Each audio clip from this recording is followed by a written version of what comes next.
Now, meanwhile, former Alaska Governor Sarah Palin is once again making headlines after announcing that she is becoming the newest member of our team here at Fox. And I sat down with her to talk about that and much more. Let's take a look. And Governor Palin, welcome to the Fox News channel. Thank you so much. I guess we're colleagues now. We're teammates. Here we go. Well, welcome aboard, and we're really appreciative you could be here. All right, so I want to ask you, because as this year unfolds, we're going to invite you on the program. And we're following, I think, one of the biggest midterm elections that we've ever had in the country. What are your general big picture thoughts about this election year? Oh, I think there's such a disconnect from those on Capitol Hill with the voters today. And we're going to see some evidence of that with the upcoming elections, with these midterms. I think we're going to see a shift in the Massachusetts race that's coming up here shortly, a bit over a week. Win, lose, or draw, the conservative candidate running there, I think is going to send a very strong message that this status quo, even in Massachusetts, the status quo of just accepting the big growth of government and healthcare takeover measures that it seems Capitol Hill wants to cram down our throats today, things are going to start changing. Thank God things are going to start changing. What a political earthquake, though, that would be. Yeah, right. You know, if look, first of all, New Jersey was a big win. Right. Virginia. Big. But even, and I would love to be able to, at some point, interview Senator Brown. I anticipate a victory there. But even if he doesn't win, already poll numbers showing that his message is resonating. And his message is just, no, common sense, conservative values, principles, solutions being plugged in to meet the challenges facing America today. People in his state, they're listening to him, and they're getting excited about this dynamic candidate. You have been having a big impact on these races. For example, Doug Hoffman in the New York 23rd. What are your plans for this year? I know you've got speeches, and I know you're traveling a little bit. Are you planning to get out on the campaign trail and go out there and stump for candidates? I sure will. I will. Those who understand the need for our country to become energy independent, to allow security, national security and economic security via energy independence, those who get it, I'm going to be out there working for their cause. When you say those that get it, that's interesting to me, because it was interesting how conservatives stood up and supported Doug Hoffman, while the establishment candidate, Didi Skazafava, you know what, they said no. Will you pick and choose, even if somebody's picked by the establishment, if there's a more conservative candidate, more in sync with your values, are you going to be willing to step out every time and go for the conservative? I sure will. I don't hesitate to do that. I've never hesitated to kind of bucking the trend or the tide. Going rogue? Going rogue, yeah, in order to not just go with the flow and do what maybe some head honchos want, because they're not always right.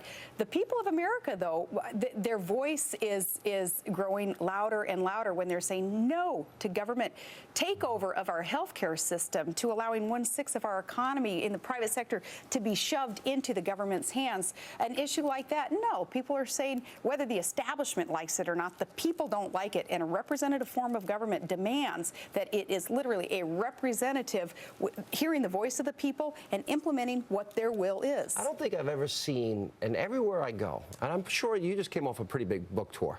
And congratulations, the #1 book of 2009. Thank you. I've never seen people this energized that are conservative. I don't think I've ever seen a moment like this, and I've been, on the radio, I hate to age myself here, since 1986 and since we began here on the Fox News channel in 96.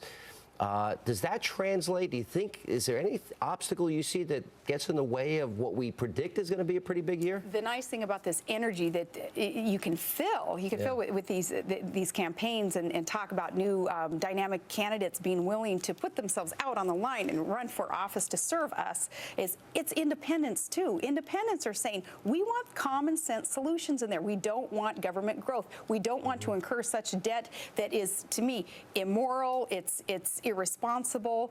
We are handing it to our children and our grandchildren to pay bills for us, for our desires today. It's the independents, too, saying, no, we need to shift gears here. We need to get away from what the Obama administration is doing to us. Did you see the AOL, when you sign on to AOL, I don't know if you're an AOL subscriber, has an article about you saying you coming here to Fox may disappoint many of your fans, because they say, well, maybe they'll interpret that as a signal you're not going to run in 2008. Well, first, I'm sorry, 2012. First, I've said forever, what would America do without Fox News? This is where you will get your fair and balanced reporting and analysis of the issues that are so important to all of us. But, I'm not going to close any doors for my future, for my family's future. Don't know what's in the future or what it holds. But between now and whenever some big decision has to be made, I'm going to do all that I can to help our country get back on the right track, and that's to get a message out there about solutions that I believe in, a whole lot of Americans believe need to be plugged in. You see, I agree. Michael Steele was on this program when he launched his book, and I thought this was a pretty good take that he had, and I think this is good for your personal life. If things are going wrong in your personal life, you got to take stock of yourself. You got to become introspective, and you got to say, all right, where am I making mistakes? And so he said the Republican Party had made mistakes, and that he was criticized for admitting that. I think that's the first step towards becoming a better party or a better person. And I say, after Michael Steele's comments the other night, I was like, right on, more power to you, Michael. You're calling it the way that you see it, and you deserve to call it that way. And basically, of course, his message was, buck up or stay in the truck, critics. If you don't want to help out, if you don't want to help the cause of getting these common sense solutions to all these challenges facing us, then, go find something else to do. But don't just sit there throwing stones and this internal inside baseball infighting in the Republican Party.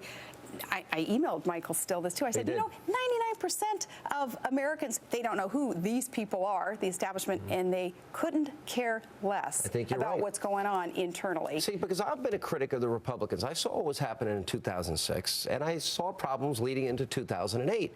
I think the Republican Party, I think they abandoned some of their core values. What do you think some of the mistakes were that they should admit to so that they can move on? Oh, definitely, some of the Republicans on Capitol Hill have abandoned the core values that have to do with shrinking government, not growing government. That's a very simple thing. Sean, the Democrat Party, too, though, has abandoned so many of the good Democrats out there. That's what they're telling me. They're saying, wow, we feel kind of lost right now because the Democrat Party today in power has gone so far left, taking these steps towards, some would characterize it as heading towards socialism. Yeah, those steps that are taking, there are many, many Democrats disappointed in that party machinery, too. That's why in Alaska, 70% of Alaskans are independent.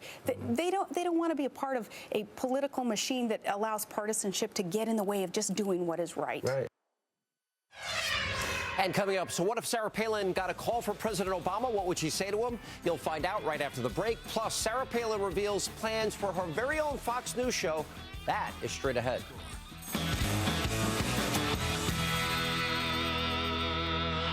And we continue now with more of my interview with former Alaska governor and the newest member of the Fox News family, Sarah Palin. Is it too early to think about 2012 for other people, maybe that you're looking at, that you think, all right, that person may have what it takes to be a leader? Anybody you see on the horizon? There are excluding yourself. There are so many out there who are quite bold, who are also not allowing the partisanship within the machine of the party to get in the way of having their voice heard on some of the solutions that we need to see. Those who understand, as I pointed out, the need for energy independence, who want a strong military presence so that we can have a peaceful existence here. We only have peace through strength. And all those other principles that certainly in the GOP, the planks in our platform build, there are so many, but I do think it's still quite early. Would this be a good platform, be the party of national security? You don't negotiate without preconditions with Holocaust deniers. The party of fiscal integrity, balanced budgets, eliminate earmarks. The party of energy independence, I know you'd support that. Free market solutions for healthcare and education. So is it that simple? It is that simple. It is that simple. It is that simple. The establishment, the politicos, they want to complicate things, though. They want to confuse the electorate so that people feel at some point that they need to sort of back off and not be so involved anymore. Now, we're trying to bring a message back to that simplicity, back to the planks in a strong platform that can build a stronger America. And the Tea Party movement movement, they're trying to keep it simple too and let people know that, no, here are the things that have worked in the past. History has proven that free market principles being applied will allow the private sector to grow and thrive and prosper, and our families to keep more so that they can prioritize their earnings much better than government can. People within that Tea Party movement, they get it.